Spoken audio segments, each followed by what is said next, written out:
Hi everyone, welcome to my advice channel and let's begin.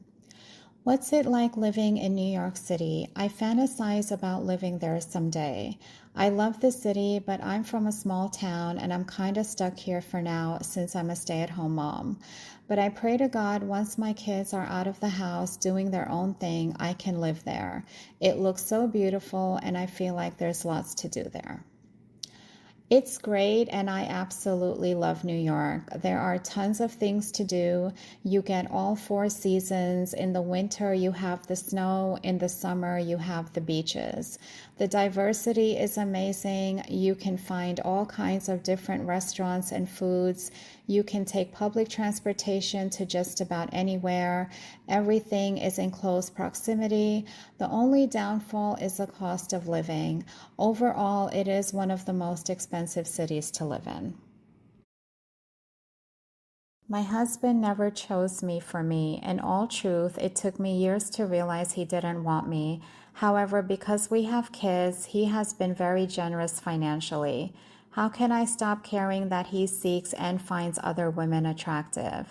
I've seen firsthand how women flirt back with him while I just sit in the shadows. My kids want to have their dad present in school events, etc., but I feel embarrassed while he is checking out other women. While I do love myself, I admit that I will never be the beauty queen he gravitates towards. What can I do to accept that I just need to let him live his life while I tend to the children? I have been with him for 15 years. We are now 30 and 34.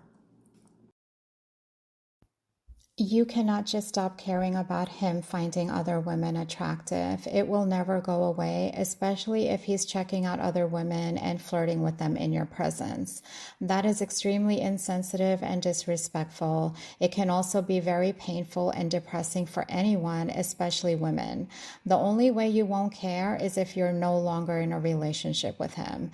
Even after that, it will take time for you to heal. I would wait until the kids are out of school or sooner and make plans to leave your husband and move on with your life. You are still young and have your whole life in front of you. No woman should feel this way and be treated this way by her husband. You deserve to be loved, respected, and to have a husband who is attracted to you. I am a junior in college. I had a falling out with my sorority. They're just really a group of mean girls. I don't deal with them anymore and live with/hang out with my own friends. I am still in the group chat though, and every once in a while they'll tag me and say something rude, which I ignore. I try to give no reaction. I figure my leaving would give them more to talk about. Would you continue on the path or would you leave the chat? I'm torn because sometimes I'll look in there to see where they're going. I'd purposely not go there, but being the target of their jokes is really affecting my peace. What would you do? I would leave the chat for my own peace and for my mental health. I would also not worry about avoiding places where they are. You should go where you want and when you want. They are not worth your freedom. I understand you don't want to be around them, but even if you're in the same place as them, you can still maintain your distance. I'm mad at myself for taking so long to terminate a friendship with someone who annoyed the crap out of me for a while. Do you do this? All the weird little quirks piled up until I was done, done, done. Context: I live remotely in the mountains with few people in the area.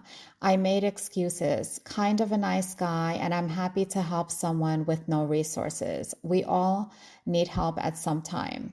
But no boundaries, pushy, weird crap like a cat colony, psycho dog who bites people, and more relating to dead animals. A counselor once told me that normal people bend and adjust to dysfunctional people. Normal people are flexible, dysfunctional people are rigid. Yes, generally that is correct. Rigidity is a common feature that exists in many people with personality disorders, OCD, anxiety and depression, and even those on the autism spectrum. You did say he is a nice guy. Perhaps he's dealing with something you are unaware of.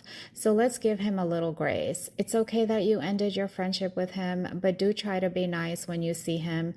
Don't be mad at yourself, but next time terminate friendships that you are uncomfortable in or have difficulty dealing with sooner than later. Is it okay for my boyfriend to go grocery shopping at Costco with his baby mama because she's overwhelmed and he wants to go to Costco? It depends on many factors. How is their co-parenting relationship?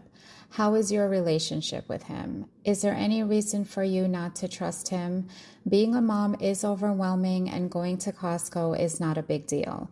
In general, I would say it's okay, but I don't have anything else to go by.